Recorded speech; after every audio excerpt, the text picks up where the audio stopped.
Routine గా దీనికోసం మన దగ్గర opinion a lung cancer diagnosis చేయకోసం, రోబోటిక్ సర్జరీ కోసం, ఈవెన్ ట్రాన్స్ప్లాంట్ కోసం ఇన్సూరెన్స్ కవర్ అవుతుంది. మీ ట్రాన్స్ప్లాంటేషన్ కి ఏజ్ లిమిట్ ఏమైనా ఉంటుంది? సో నార్మల్ గా మన 70 years వరకు ట్రై చేయొచ్చు అండి. 65 to 70 years వరకు మనం ట్రై చేయొచ్చు. 70 తర్వాత కూడా వచ్చిన తర్వాత ఆ పేషెంట్ మన దగ్గర ఆల్మోస్ట్ నెల తర్వాత వచ్చారు. ఆ పాయిజన్ తీసుకుంటే నెల తర్వాత వచ్చారు. వచ్చిన తర్వాత లంగ్స్ చాలా ఖరాబ్ అయింది.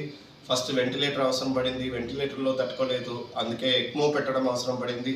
ఎక్మో పెట్టిన తర్వాత కూడా ఫైనల్గా మన world's youngest paraquat lung transplantation చేశానండి. అది చేసిన తర్వాత ఇప్పుడు చాలా బాగున్నారు. ఇది ఒక్క ఎగ్జాంపుల్. అట్లా చాలా పేషెంట్స్ ఉన్నారు పారాక్వెట్ తాగిన తర్వాత కూడా లంగ్ ట్రాన్స్ప్లాంటేషన్ చేసే ఇప్పుడు మంచిగా ఉన్నారు.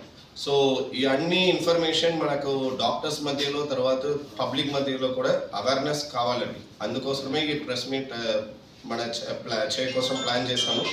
సో ఎందుకంటే ఈ ఎట్లా మనకు ఇంటర్వెన్షనల్ కార్డియాలజీ ఉంది, ఇంటర్వెన్షనల్ గ్యాస్ట్రోఎంట్రాలజీ ఉంది, అట్లా ఇప్పుడు పల్మనాలజీలో కూడా చాలా అడ్వాన్స్డ్ ఫెసిలిటీస్ ఉంది.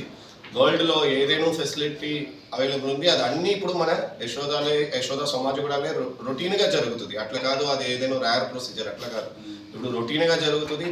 అడ్వాన్స్డ్ స్మోకింగ్ రిలేటెడ్ లంగ్ నుంచి లేదంటే వెంటిలేటర్లో ఉన్న పేషెంట్ మీద కూడా మన లంగ్ ట్రాన్స్ప్లాంటేషన్ చేయొచ్చు.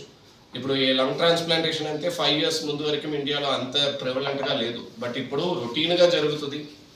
Hour world's youngest paraquat lung transplant survivor కూడా యశోద హాస్పిటల్లే ట్రాన్స్ప్లాంట్ జరిగింది. ఇప్పుడు ఆ బాబు ఆల్మోస్ట్ 8 months ఫాలోఅప్లో ఉన్నారు, మంచిగా ఉన్నారు, నడుస్తున్నారు, అన్ని పని కూడా చేస్తున్నారు.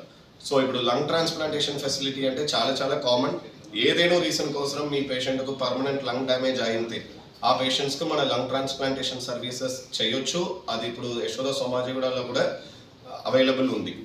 సో ఇప్పుడు ఆ పారాక్వెట్ గురించి నేను చెప్పినాను కదా, ఆ పేషెంట్ యాక్చువల్గా ఒక 12-year-old బాయ్ అండి. మన దగ్గర ఇప్పుడు ఇక్కడ పెద్దపల్లి డిస్ట్రిక్ట్ నుంచి వచ్చారు. ఆ పేషెంట్కు పారాక్వెట్ తాగినారు. ఇంతకుముందు పారాక్వెట్ తాగితే వేరే ఏం ట్రీట్మెంట్